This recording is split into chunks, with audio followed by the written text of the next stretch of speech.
Hello friends, आज बात करते हैं कोविड-19 की वजह से जो पूरे देश में लॉकडाउन की स्थिति है। देखिए, कोविड-19 जो इस समय कोरोना वायरस भारत और पूरे दुनिया में फैला हुआ है, जिससे पूरी दुनिया में लॉकडाउन की स्थिति है और भारत भी इससे अछूता नहीं है। भारत में भी लॉकडाउन है, जो केंद्र सरकार ने और विभिन्न राज्य सरकारों ने 3 मई तक बढ़ा दिया गया। तो ये अगले कुछ दिन भारत में लॉकडाउन की स्थिति में भारत के हर व्यक्ति को घर में रहकर ही बिताने हैं। जो भारत सरकार का मोटो है स्टे होम स्टे सेफ, उसको लगातार अपने लाइफ में इम्प्लीमेंट करना है। तो बहुत सारा काम है, टाइम है, काम कम है भारतीयों के पास, क्योंकि बहुत सारे जो भारतीय हैं वो ऐसे सेक्टर्स में जॉब करते हैं जहाँ पर वर्क एट होम वाली जो प्रोसीजर वो अप्लाई नहीं होता है। ठीक है, तो भारतीयों के पास बहुत ज़्यादा टाइम है जो इन दिनों में उन्हें स्पेंड करना है। तो मेरे पास कुछ पॉइंट्स हैं और ये ऐसे पहले पॉइंट्स नहीं जो मैं आपको दे रहा हूँ, आप सभी लोगों को पता है। मैं तो बस आपके लिए कोई रिवीजन लेकर आया हूँ कि आपको क्या क्या पॉइंट्स हैं, क्या क्या काम आप लॉकडाउन की स्थिति में कर सकते हैं। तो पहला पॉइंट है कल्चरल रिचनेस। ठीक है, भारत हमेशा से ही सांस्कृतिक तौर पर काफ़ी रिच रहा है। भारत में भगवान श्री कृष्ण, भगवान श्री राम, महात्मा बुद्ध जैसे महापुरुषों का जन्म हुआ, जिन्होंने भारत की कल्चरल रिचनेस को काफ़ी आगे बढ़ाया है। तो आप इनसे जुड़ी हुई कहानी अपने बच्चों को सुनाइए, जिससे कि वह समझ सकते हैं भारत कितना कल्चरल रिच है।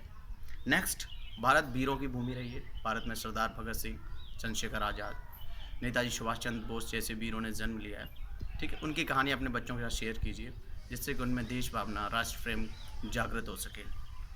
नेक्स्ट, ये थोड़ी सी प्रॉब्लम वाली बात है। देखिए, कोविड-19 की वजह से दुनिया की सारी अर्थव्यवस्थाएं स्लो हो रही हैं, सुस्त हो रही हैं और भारत भी इससे बच नहीं पाएगा। तो कोविड-19 के ख़त्म होने के बाद हो सकता है भारत में भी बहुत सारी नौकरियां जाएंगी।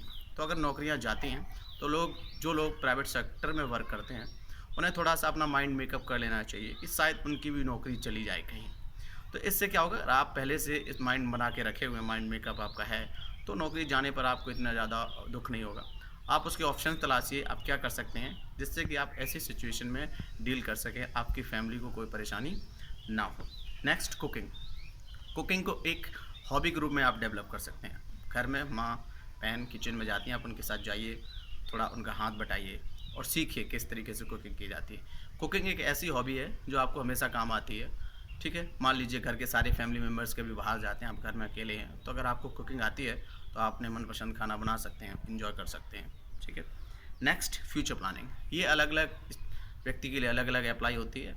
एक टीचर के लिए इस तरीके से होती है कि अब उसके पास टाइम कम है, तो उसको किस तरीके से सिलेबस ख़त्म कराना है, किस तरीके से बच्चों को आसानी से समझ में आएगा, तो उसकी वो प्लानिंग कर सकता है। ठीक है, लेसन प्लान कर सकता है।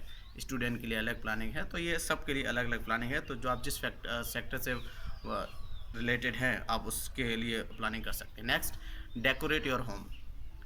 बहुत सारे वेस्ट मटेरियल घर में होता है, तो आप उसका यूज़ करके अपने घर को डेकोरेट कर सकते हैं, जिससे जुड़ी हुई बहुत सारी जानकारी आप यूट्यूब से प्राप्त कर सकते हैं और अपने घर को थोड़ा सजाइए, संवारिए।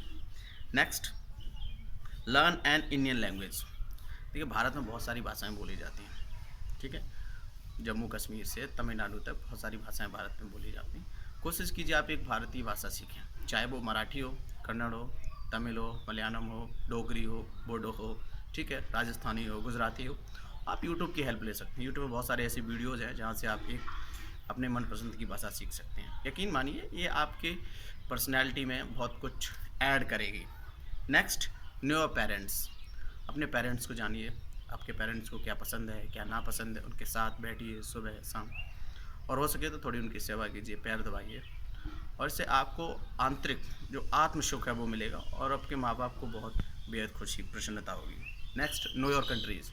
अपने देश को जानिए, भारत में कितने राज्य हैं, कितनी नदियाँ हैं, कितनी पर्वत चोटियाँ हैं, कहाँ कहाँ हैं, ठीक है, कितने बड़े शहर हैं, ये सारी चीज़ें आप जानिए। ठीक है, भारत की एंशिएंट हिस्ट्री को पढ़िए, मॉडर्न हिस्ट्री को पढ़िएगा। ठीक है, अपने बच्चों को भी अपने देश के बारे में ज़्यादा से ज़्यादा जानकारी दीजिए। तो ये कुछ इंपॉर्टेंट पॉइंट्स थे जो मैं आपके साथ शेयर करना चाह रहा था।